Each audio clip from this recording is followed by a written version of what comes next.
Banana flashlight on going to Ola. Only the spectators, please. Lumbini लायन्सलाई जितको लागि 2 रनको आवश्यकता छ। ट्र्याकमा छन् रोहित पौडेल र 2 रनको आवश्यकता छ। बलिङमा अविनाश बोरा, ब्याटिङमा रोहित पौडेल छ। यहाँ स्ट्राइकमा रोहित पौडेल र यहाँ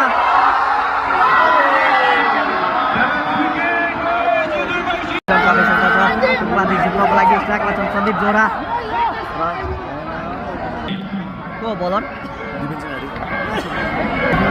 आदि जित्नको लागि मात्र 2 रनको आवश्यकता छ। यहाँ जितको लागि 2 रनको आवश्यकता छ। यहाँ 2 रनको आवश्यकता छ। यहाँ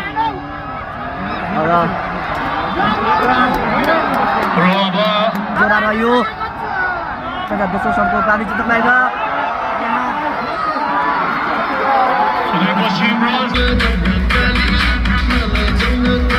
मात्र 1 रन टाढा रहेको छ लुम्बिनी लायन्स। यहाँ बलिङमा दिपेन्द्र सिंह र ब्याटिङमा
लगाइरहेका छौँ।